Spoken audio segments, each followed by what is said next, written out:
welcome, and thank you for attending this session.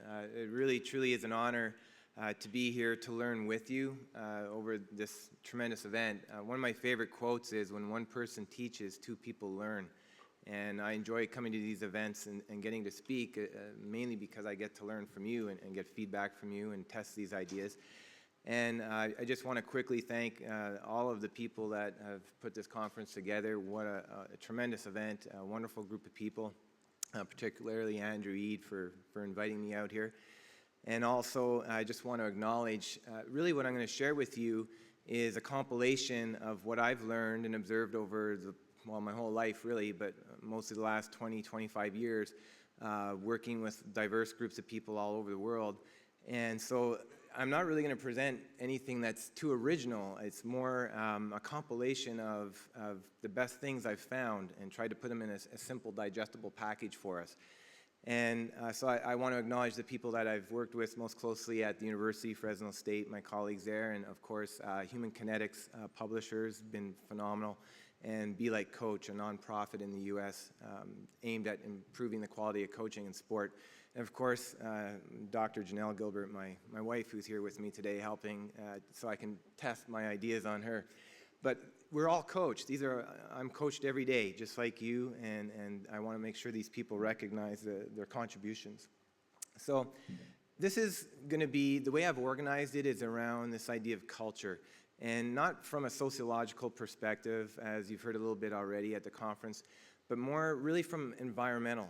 So what does the environment look like in great organizations, great schools, great teams, great hospitals? And what are those common principles, and how can we use them to build cultures of continuous improvement and excellence? And I'm involved in a project right now with some of the best coaches of all time in one of the major sports in North America.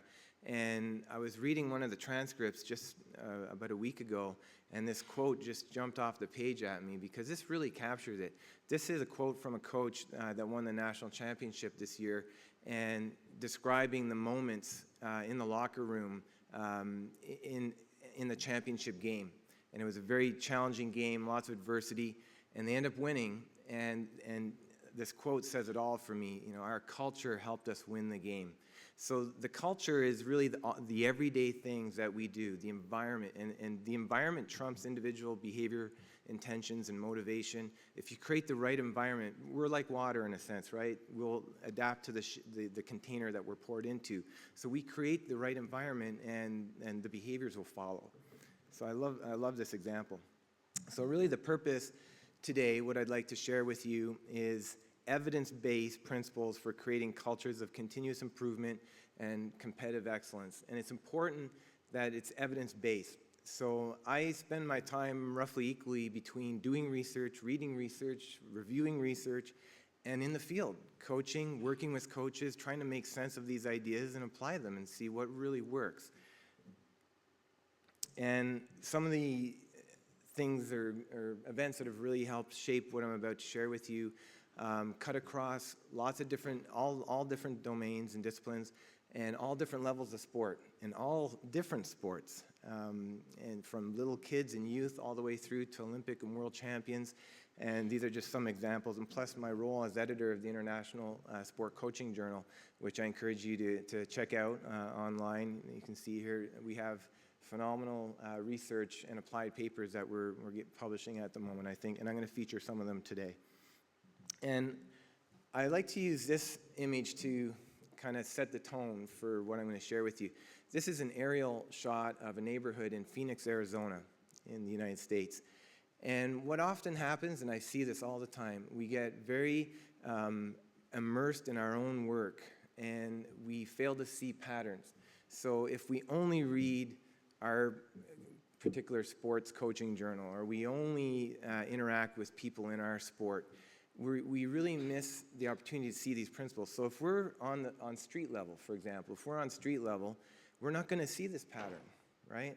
But when we do a flyover, it's very obvious that there's some common principles, and there's a very clear pattern here. So this is kind of a 40,000-foot flyover approach that we're going to take today. And these are the 4 principles that I want to share, and I was having a good discussion last night with some other people here, and The way you adapt these principles is up to you. But these principles work, and they cut across everything I've read, and I'll show, and people I've worked with in lots of different fields. And so what I'm going to do is I'm going to walk through each one of these 4, and I'll show you some real examples of these in action. I'll show you the science, some of what I think is the best science behind this, and then also some of the things I'm doing to use these principles and test them in action. And I've given versions of this talk all over the world, and it's really, I found that it resonates. You know, these are almost, I want to say, timeless principles in a sense. So the first one that we're going to look at is core values. And you've heard a little bit about core values already in other talks while you've been here. But the way we might define core values are enduring standards. So standards that govern how we behave and what matters to us. Put simply, what matters to us and how do we behave in this environment.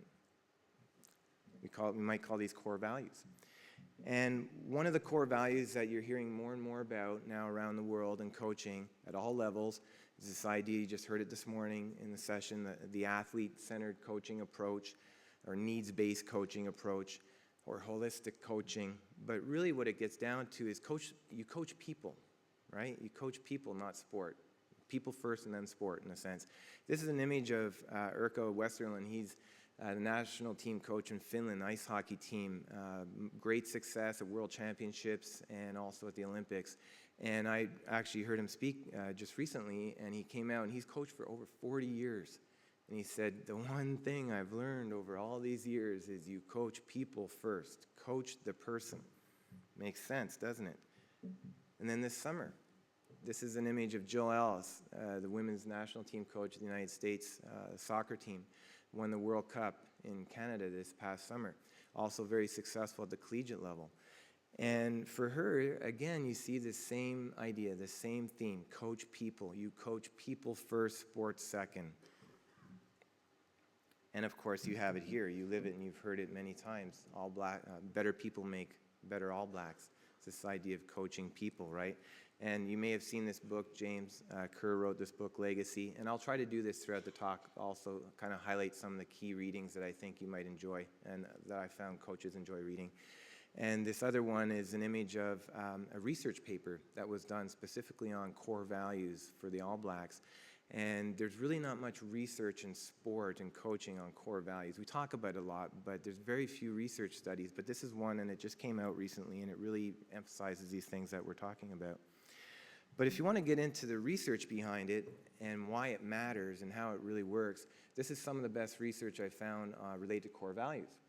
And it's from the business world, and you may have seen these. There's Jim Collins and Jerry Porras. Jim Collins was a former professor, business professor at Stanford University. And what he did is he studied great companies, because companies have a lifespan just like anything else. Some companies endure, some die, and some succeed indefinitely. So what's the separator between these organizations, these cultures, and core values, having a very clear sense of our core values and what matters to us and how we behave in this environment is a separator. That's a key separator. And you may, for example, Apple right now. So Steve Jobs was the innovator, was the visionary behind the company. It'll be interesting to see how Apple endures or evolves without their leader and their visionary in place. Will the core values still remain? For the best companies, it does. And these are some examples. And what you see with core values, it's really this idea of having stable core values that also allow you to be flexible and open to change. And this is what you have with the All Blacks also, but you see this with all great organizations. So there's some non-negotiables. There's some things that are not up for discussion. And they're not tied to a leader. Alex Ferguson, Manchester United. They're not his values, they're Manchester United values. Ideally, this is what you want to do, right? So when leaders move on, you still have the core values. But you have to be ready and willing to adapt with your strategies, but they still need to be aligned with your core values. And a way to think about this in coaching is to make sure that the values are aligned. And you heard Steve Hansen talk about alignment. Alignment with your core values. So you start with your core values. You come into your coaching with things that you value, things that matter to you, but they need to be aligned with your athletes' values. And then together you can create shared values. And that's a hallmark of a great organization, shared our values. But all of us need to have some ownership of that experience. And I want to show you an example of that in action, a great example, I think. A few years back, it was actually 2004 in the Summer Olympics, the U.S. basketball team, men's basketball team, played Puerto Rico. And if you follow basketball or sport, the U.S. is generally pretty good in basketball, and they pretty much expect to win every time they play, kind of like the All Blacks, I guess you could say. And at the time, the U.S. had 316 million people. Puerto Rico had 3.6 million. In fact, at last statistic I saw, the United States had over 25 million registered basketball players, people who played organized basketball, playing against a little country, 3.5 million people. We all know the outcome of that game, right? Well, in fact, Puerto Rico beat the U.S. by almost 20 points in the Olympics. And this is an image of the bench near the end of the game, some of the U.S. players. And that was a real turning point for USA basketball because they relied on showing up. We got the best players in the world. We show up. We're going to win. We expect to win, right? But there's no alignment. There was no understanding. There was no articulation of why are we playing? What are the core values that drive this effort, right? And that was a turning point because after that, we had USA Basketball decided to hire this coach, Mike Krzyzewski. And at that, the first thing he did when he came on board was identify standards and core values and then work with his athletes to create shared core values, because he understood the values will drive the behaviors and sustain the motivation and the effort. And you see a quote here from him: standards are the things that you do all the time and the things for which you hold one another accountable, right? So the exercise that he went through, and this is a great book if you haven't read this, and I really like this book because it's written in moments.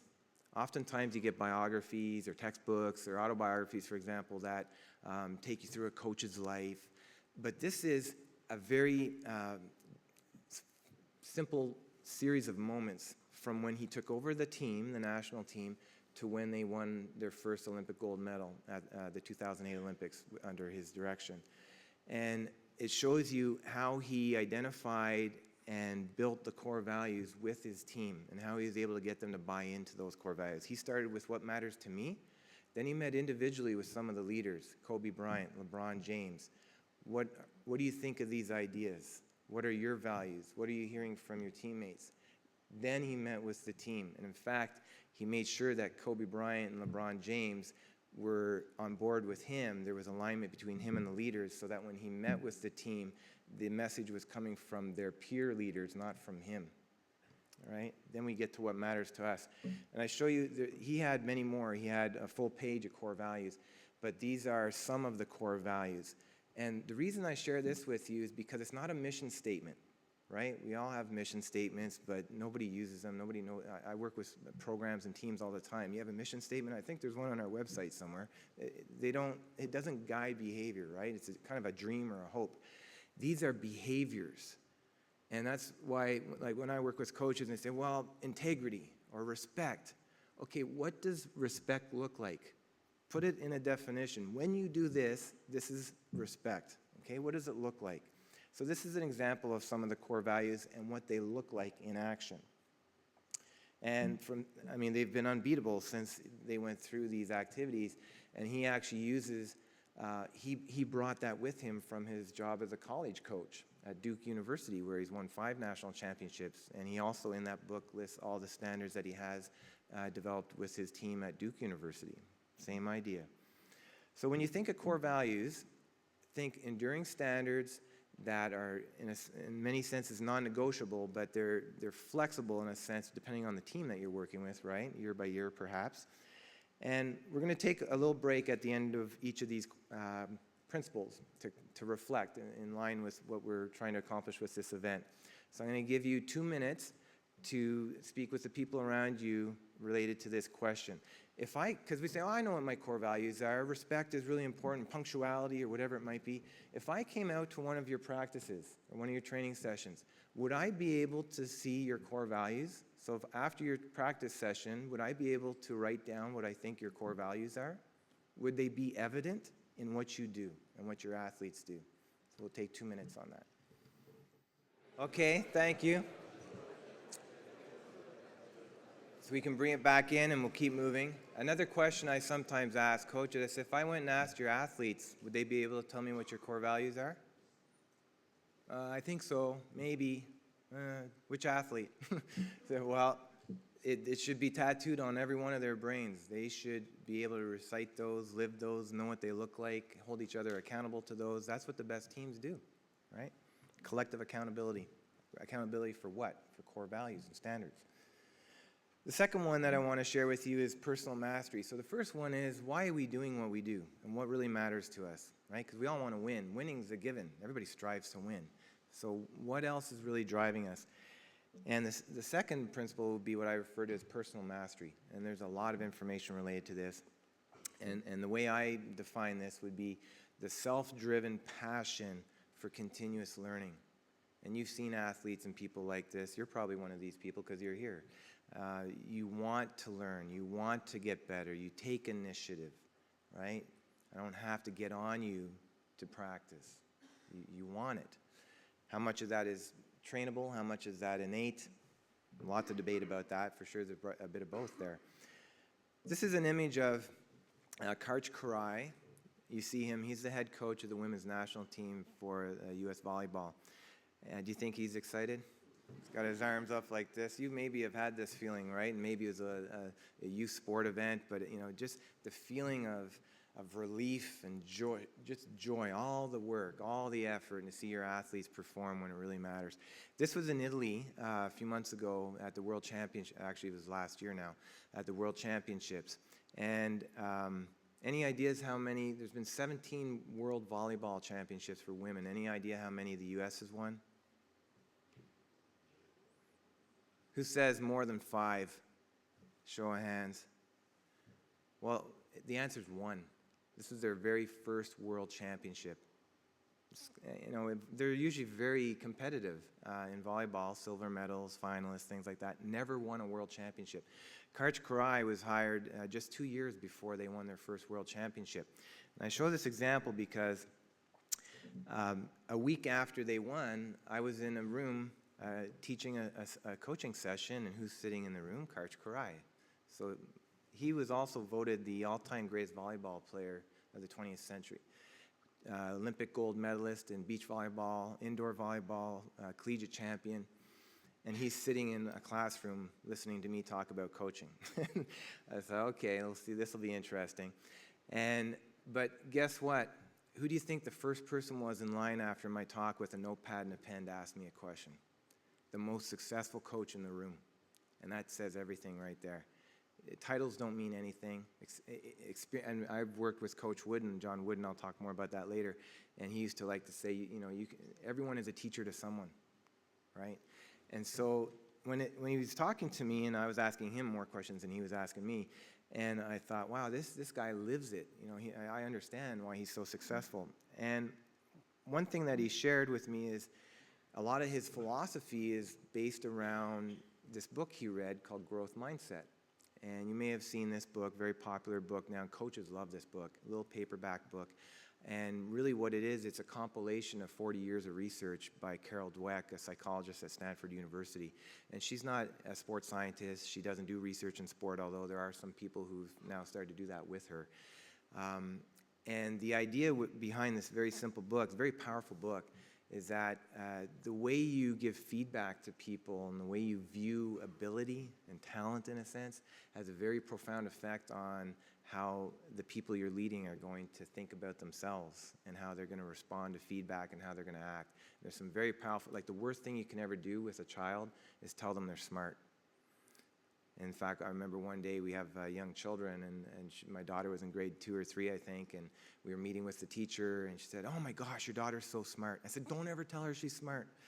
Please don't tell her she's smart," because her research shows when you tell people something about fixed ability, you're good, you're smart, you're fast.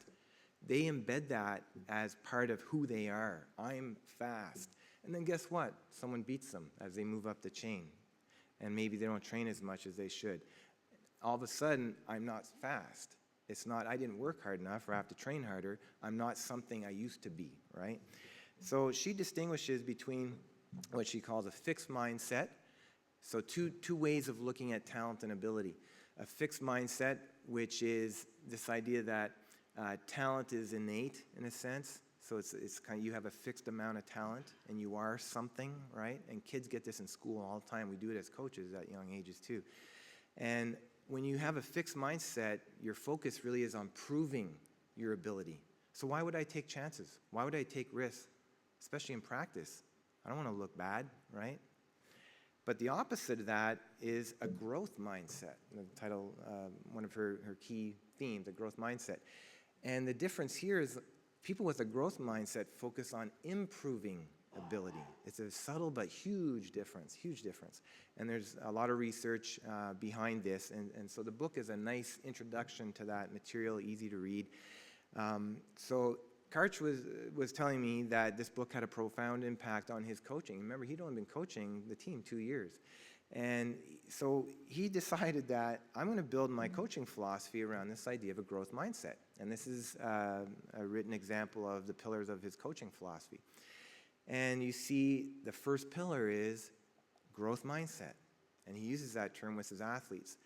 And I asked him about the last item under growth mindset, mistakes, ... ugly. I said, what does that mean, mistakes ugly? Like, you don't want to make mistakes because mistakes are ugly? And he said, no. Just the opposite.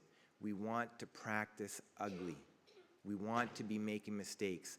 I want to see mistakes in the practice. World best athletes in volleyball, he said, if you come and watch one of our practices, you'd be shocked. It's going to look ugly because they're making lots of mistakes. You say, they're world champions? Yes, that's how they got to be world champions, because there's no fear. There's no fear of taking risks and growing and taking chances. And this is a quote from him: you better be making mistakes in practice or you aren't getting better. I want to see ugly practices. This isn't a place to come and get better at what you're already good at. It's not for practicing safe. And that's what many people who don't reach their potential do, right? If you let them practice on their own, what do? They practice the things they're really good at because that feels good. But that's not how you get better, right? And it reminded me of a quote. And Karch Cry played volleyball at UCLA, where Coach Wooden coached, and he definitely has been influenced by him too. And I had a chance, I worked at UCLA before I worked at Fresno State, and I had a chance to interact with Coach and stay involved in projects with him up until the time he passed away recently. And one of his favorite quotes was, what matters most is what you learn after you know it all. And I thought, that's beautiful. That says it all right there. And he won 10 national championships coaching at UCLA, and every year of his career, at the end, whether he won the championship or not, the first thing he did was identify a gap that he wanted to get better at. Even after he won his 9th championship, what do I need to get better at? Your best ever 8 in a row or 7 in a row, I think it was. And the first question he asked at the end of the year is, what can I get better at? And he went out and did a study. He did basically a little research project every year. And this is an image of some of the awards that his teams collected, and he really didn't like this picture. He said, man, I don't like that picture, but I use it for effect. And he didn't like it because it wasn't ever about him, right? He says, the athletes won these trophies, not me, but it was a publicity the university wanted to do. And so while he was still alive, a group of us who had worked with him and were familiar with him, including Swen Nader, who won 2 championships playing for Coach Wooden, and Ron Gallimore, if you've read any of the coaching research, Ron Gallimore did one of the very first coaching studies back in the 1970s, where he went and observed Coach Wooden in his practices. Tharp and Gallimore, a very classic coaching study. And so we started talking and say, you know what, Coach Wooden has this pyramid of success. And you may have seen this at some point, the pyramid of success. And he created that over many decades as a blueprint for quality performance. So for the athlete, or for the learner, in his case he called them students. he said, this is what it looks like to be a champion performer. These are the building blocks. And we said, did you ever create one for the coach? What are the building blocks for a great coach? I said, no. So we might, okay, we're going to make one. So what we ended up doing is going back and forth. I would look in the research, and they would send me drafts and check in with coach, and what do you think? Does this seem to fit? So we tried to create a mirror image. So you have his pyramid of success for athletes or performers, and we said, can we create flip it over? What's it look like for the coach? And we published it, and this is what it looks like, and I'm more than happy to share that article with you. If you want that, you can email me. I'll gladly share it. And the reason, I'm going to go into this a little bit more tomorrow, but the reason I bring it up is because it wasn't by design, but when you look at this, I'm talking about personal mastery, the second level in the pyramid is all personal mastery. We never use the word personal mastery, but it's all personal mastery and growth mindset, right? Being self-directed, taking initiative, being curious as a coach. Essentially, this idea of practicing ugly, self-examination, it's all mastery. So this is what happens when we get in our little silos. If I only read psychology research or biomechanics or business or organizational development, these principles are evident, but we use different terms. Anyways, I'm using personal mastery as an example. So personal mastery, this idea of self-driven passion for continuous learning. So the question I have for you, the pause right now, is how do you respond when you or your athletes make mistakes? This will reveal a lot about your mindset. Take 2 minutes. Okay, we're going to keep moving. Trying to keep the pace a little bit quicker maybe than normal, but we'll have more time for discussion after. So you think about, this is a great way to get insight into mindset, how people respond when they make mistakes. Look at your athletes, right? Do they get really frustrated and angry and disappointed? That's a kind of a fixed mindset because they feel like part of their identity was affected when they make a mistake. But great athletes want the ball again, right? Yeah, it didn't go in, give me the next shot. Let's go, let's try. I'll get it again. I'll get the next one. The third component that I want to share with you, or the third principle, is what I call complex family environment. And this is not my term. This is a term I borrowed from some research, and I'll explain where that idea came from. And what I mean by a complex family environment is this idea of an environment where there's freedom and structure. Seems simple, right? Freedom within structure. And I heard someone once refer to it as a yes-but environment. So ask yourself this, when people come to you, a child, an athlete, a student, says, hey, can we do something? And your first response is, no, we can't do that. Could you change it to yes, but? Yes, but under these conditions. Or yes, in this way. Or yes, but, and shape it, right? A yes, but environment. Freedom with structure. Seems simple, but we don't often do a good job of that.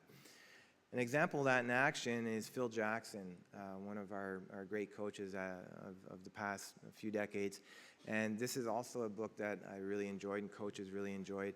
And this is, to me, this is one of the best books I've read by a championship coach explaining very genuinely the messiness of coaching, right? And one of my favorite lines in there, so he won 11 championships coaching 2 different teams, but essentially every year was a different team because players come and go every year. So 11 different teams, 11 championships. And one of my favorite quotes from the book is, he said, sometimes for fun, when I file my taxes under profession, I'll write magician. And, it's messy. It's really, it's really messy, okay? And so he really shared some great details on how he navigated the messiness, right? But he created a complex family environment. He never used that term in the book, but it's exactly what he did, okay? And you see, for him, in practices, it was coach-driven. We're not negotiating what we're going to work on in practice or what system we're going to run or what drills you want to do. You might consider dictatorial in a sense, autocratic, and we say, well, that's not the right way to coach. It isn't if that's all you do, okay? So he balanced that with the games or the competitions were for the players. Practices, structure, freedom, and games. So in games, there's an unwritten rule in professional basketball in the NBA that if your opponent goes on a 7-0 run, you call a timeout. Didn't do that. This is their time. They need to create. They need to improvise. They need to lead. And you see, I love this picture. You see his coaching staff directing and trying to create that structure. He's watching. He's watching. And I have a great image, the same idea as Coach Wooden 40 years before that. Practices were run like a military camp. Games for you. And he used to say, I want to be surprised in games. I want to see how they address adversity and the ideas they come up with. So it's freedom and structure. And where'd that idea come from? The best example I've ever seen of this, and it doesn't get cited in coaching research, and I'm always amazed how it's kind of a hidden gem from sports science and coaching. But if you've ever read anything about flow or being in the zone, this is the same guy, Csikszentmihalyi. And he did a study with a group, and they just happened to publish it in a book instead of a research paper. And they looked at teenagers in school settings, and this was going back into the 80s, and some of you may know what that picture is. It's a little pager, a beeper, we used to call them. And the students would wear these, and throughout the day, 8 or 9 times, they'd get paged, and they had a little booklet, and they had to answer a series of questions. Who are you with? How focused are you? How much are you enjoying what you're doing right now? What are you doing right now? Because they believe that environments really had a profound impact on talent development, right? Where and how you spend your time really has a profound impact on your ability to maximize your talent. And sure enough, they did find that. That was the key finding from the research was that the teenagers, and they were in music and science and sport, and the ones who kind of maximized their talent and did better on many different tasks, spent most of their time in a different kind of environment. And they called it a complex family environment. Complex being, as opposed to simple, complex being there was lots of structure in those environments, but they also had opportunities for autonomy and freedom. And this makes sense. They called it integration and differentiation. But this makes sense if you go deeper into basic psychology research and you look at what drives motivation. There's 3 basic human needs, if you look at self-determination theory, that really drive what we do. We're needs-based. You have a headache, you need an aspirin, right? You're hungry, you need to eat. We're needs-driven. 3 basic human needs. 2 of them are relatedness. So we're tribe-based. Generally, we want to be around people. We want to be part of clubs and teams and groups. But we also want our freedom, right? I want my independence, but I want to be able to be part of the group. So that's how we're wired. And this is what they found. And going right up to today, you still see this, but you don't hear these terms, but you still see this when you look at successful teams. And this is Urban Meyer. He's arguably the most successful coach in the United States at the moment. He's a college football coach. He's won 3 national championships, defending national champion at Ohio State.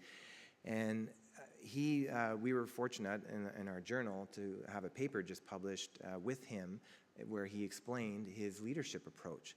And after I read it, I said, this is complex family. He's created a complex family environment. It's exactly what he did, but he didn't call it that.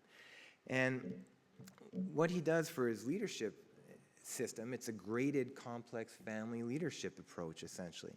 So when you come in to his team, you come in as a rookie or a novice into his team, you don't have any freedom. It's all structure. And so you're a child. I mean, these are grown men, 300 pounds, 6'7", but you're a child. You haven't earned freedom yet. You haven't earned autonomy yet. So it's all structure. And we're watching you all the time. And then they have formal graduations throughout the year where players can graduate to a higher level of autonomy, being red or gold being the highest level.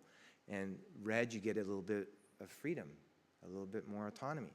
Gold, lots of autonomy. You've earned that right to have lots of autonomy within our structure. And he even used the term, when you get to gold, you're a grown-ass man. Like, you have earned that distinction and that privilege. Complex family. And then it got me thinking, because I teach talent development classes and I read lots of different literature, and you may have seen this come out a few years back where it got a lot of media attention. They did some studies and they've replicated this in other countries, but mostly in North America, looking at is there an overrepresentation of professional athletes from small towns? And sure enough, every major sport, including golf and football and hockey and basketball, there's a much higher representation of professional athletes who are born in small towns than in big cities. And so the research kind of ended there. It was very statistical, quantitative, so we didn't know why, but we knew something was different about small towns, growing up in a small town. And the author here, Jean Coté, he and I went to school together, and we were talking about this one time, and I was visiting with him, and he said, yeah, I have a graduate student who grew up in a small town where one high school, 150 students in this little tiny high school, small town, but they win championships every year, in provincial championships. So we're going to go do a study. So they actually went and did a study of this little town out in Canada, Nova Scotia, Lockport, Nova Scotia, and this is the reference, where they went and interviewed coaches, athletes, parents, administrators. What's going on here? Why are you always winning despite having very few resources? What is it about this small town? And guess what? The small town essentially small towns are complex families.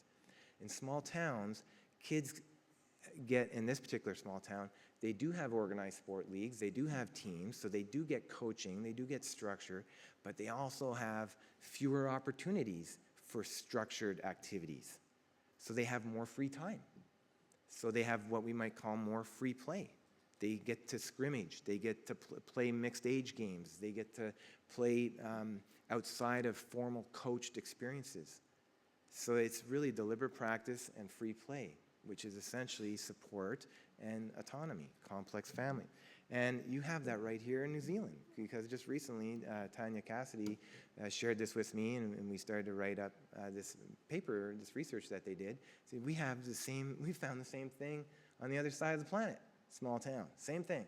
So yep, complex family right there.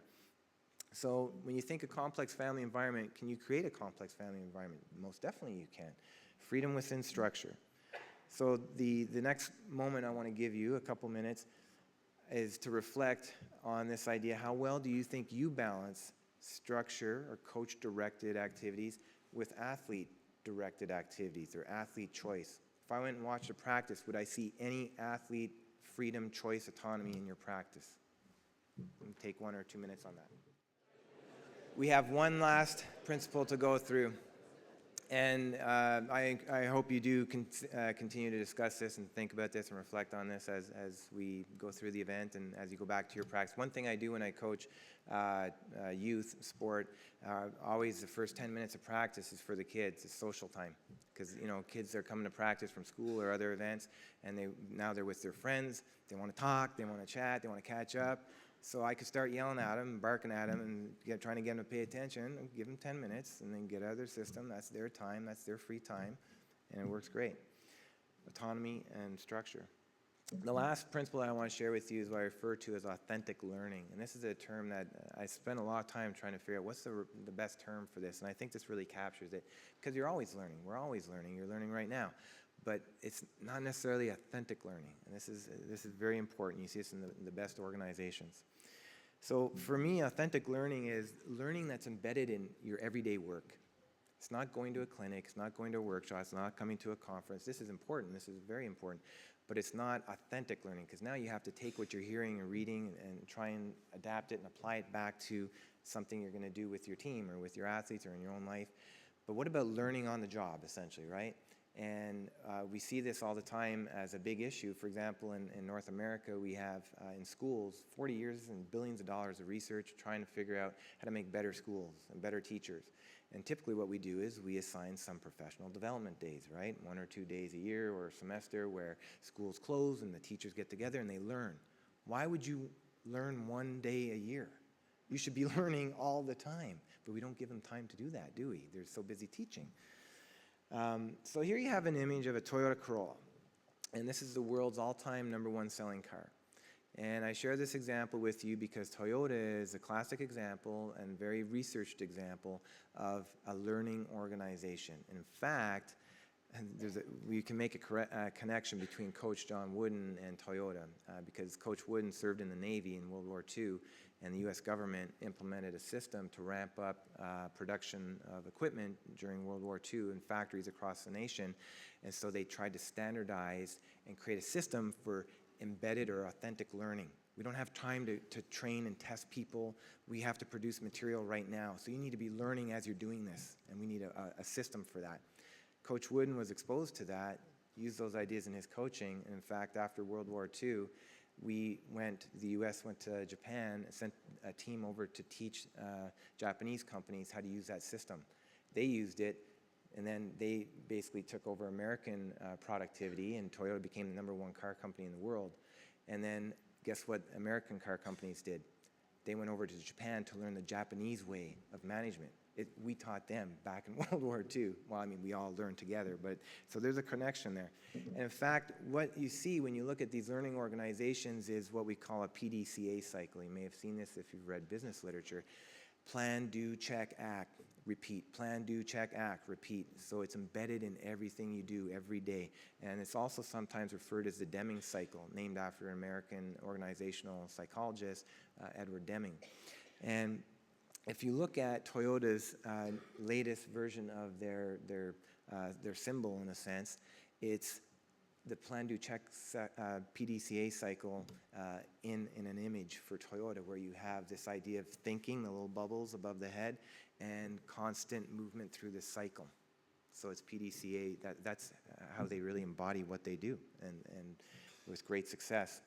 And a book that I think you would really enjoy if you're into this is this book called Toyota Kata, and Kata is coaching. It's another word for coaching.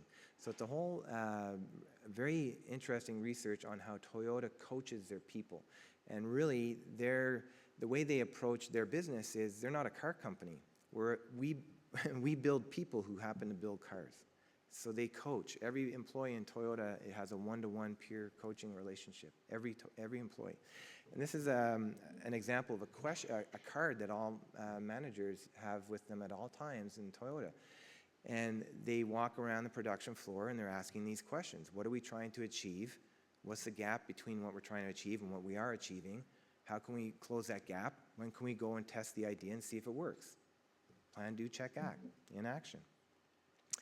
And you see the same thing in the world's best schools. This was a $10 million study where they went into classrooms all over the world to look at what separates great schools and great teachers from less successful schools and teachers.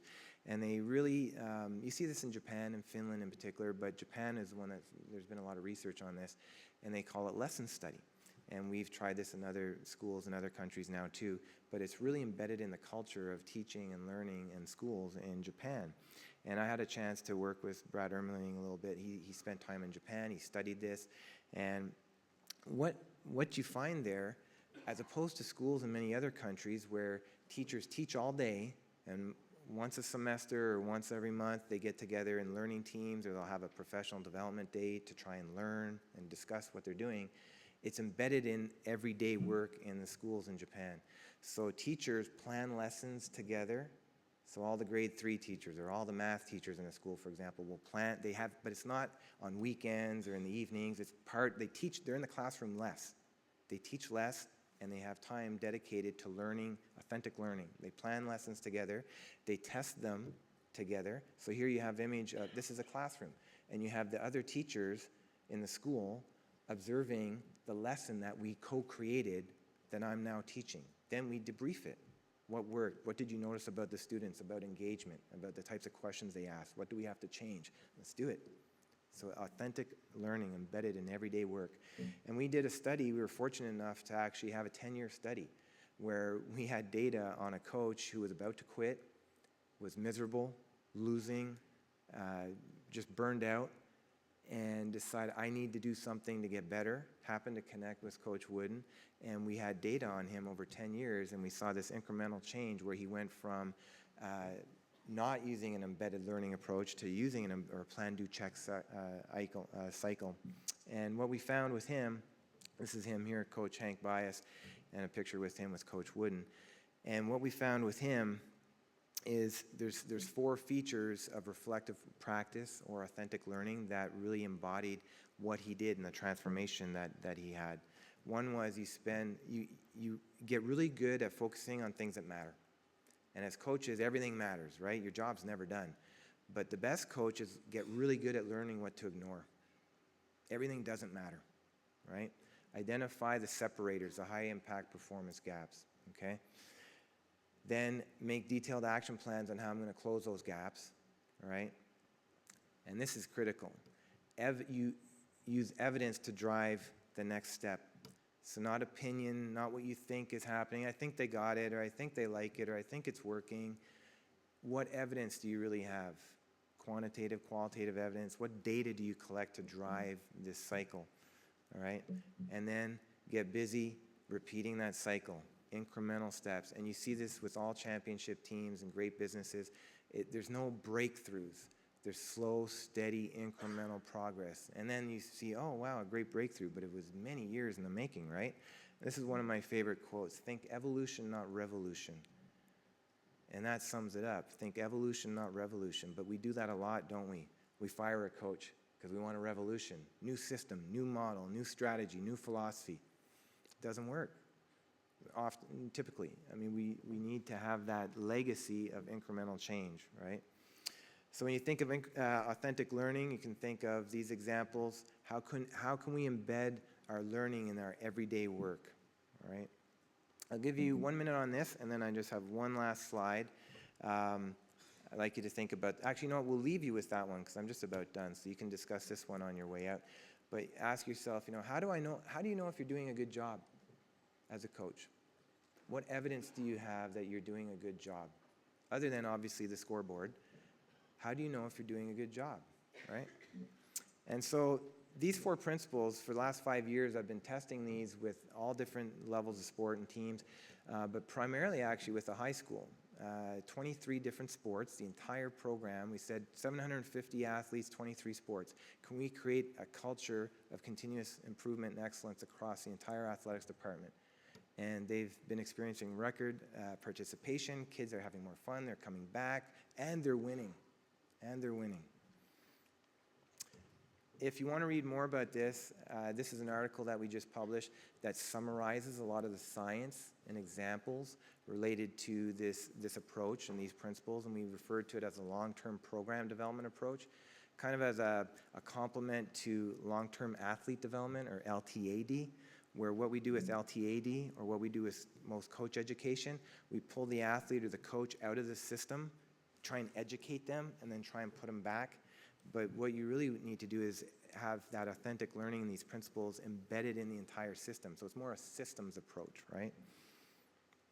And also, if you are interested to learn more about this material, there's free webinars and free articles that I produce with Human Kinetics Coach Education that's available at any time if you want to learn more about this material or contact me. So thank you very much for your time.